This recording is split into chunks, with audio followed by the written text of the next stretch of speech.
Dilip रास्कर, financial adviser बात कर रहा हूँ। 2004 से इंडिया में पेंशन प्लान बंद हो गया है। आज की तारीख में मेरे ऑफिस में central government pension account opening चालू हो गया है। इसके बारे में हम बात कर रहे हैं। कोविड सिचुएशन आएगा ऐसा 5-6 साल अगर किसी ने बोला होता तो कोई बिलीव नहीं करता। कोविड सिचुएशन में हम लोग ने क्या सीख ले जा रहा है कि हर लोगों को मेडिक्लेम होना ज़रूरी है, और 2-2 साल अगर घर में बैठना है तो पेंशन प्लान होना ज़रूरी है। पेंशन प्लान मतलब क्या, एक्टिव इनकम मतलब क्या, पैसिव इनकम मतलब क्या। पेंशन मतलब 1 तारीख हो गया, बैंक का शटर ओपन हो गया, हस्बैंड एंड वाइफ को उस टाइम का जो खर्चा चलाने को आता है उतना इनकम आना चाहिए। पैसिव इनकम मतलब मेरा बॉडी, माइंड और टाइम बिना यूज करके जो इनकम आता है उसको पैसिव इनकम बोला जाता है। और एक्टिव इनकम मतलब आज तारीख में जो लोग बॉडी, माइंड और टाइम यूज करके जो इनकम कमा रहे, मतलब सैलरी ले रहे, काम कर रहे हैं, बिजनेस कर रहे हैं, उसकी वजह से जो इनकम आ रहा है वो एक्टिव इनकम।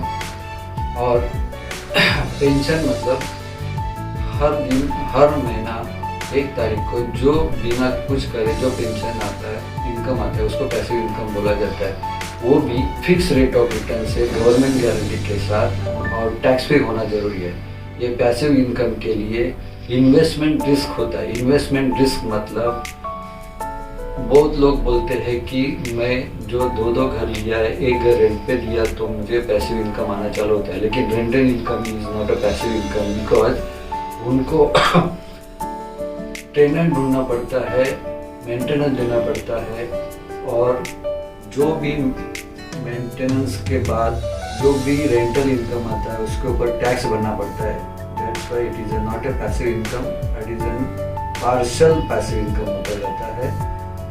और रिस्क फैक्टर मतलब इन्वेस्टमेंट रिस्क क्या होता है, पैसा हमारा डूबता नहीं, लेकिन सालों साल रेट ऑफ इंटरेस्ट कम होने की वजह से हमारा जो भी एफडी का इनकम आता है वो कम होते जाता है। 1995 में रेट ऑफ इंटरेस्ट 14% था, बाद में वो 12% हो गया, बाद में 10% हो गया, बाद में 6% आ गया, आज की तारीख में 5% आ गया।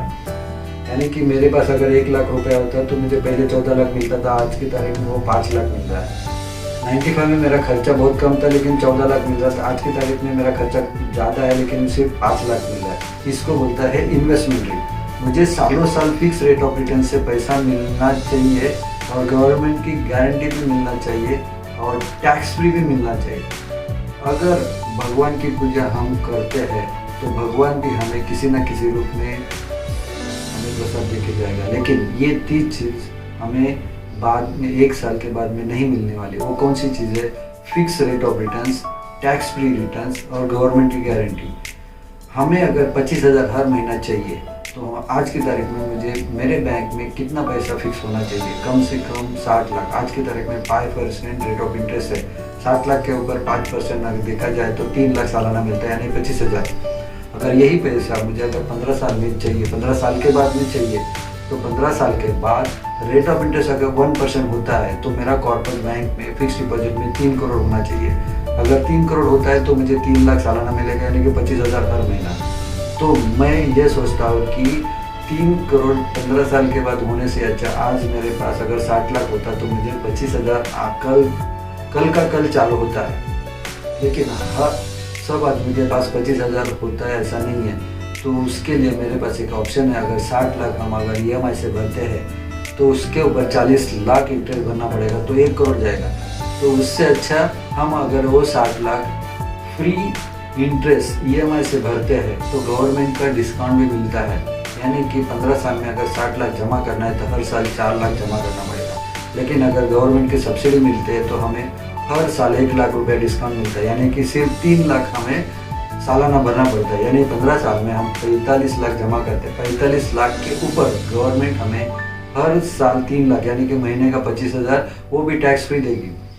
2 एग्जाम्पल के तरह हम डिस्कस करते हैं। एक व्यक्ति है, उसने 60 लाख फिक्स डिपॉजिट किया, उनको तुरंत 25,000 महीना चालू हो गया, लेकिन वो टैक्सेबल है। और दूसरा Y व्यक्ति है, उसने EMI से 60,000 भरने के बजाय 45 लाख भरा, 60 लाख के बजाय 45 लाख भरा, क्योंकि उनको 1 लाख हर साल डिस्काउंट मिला।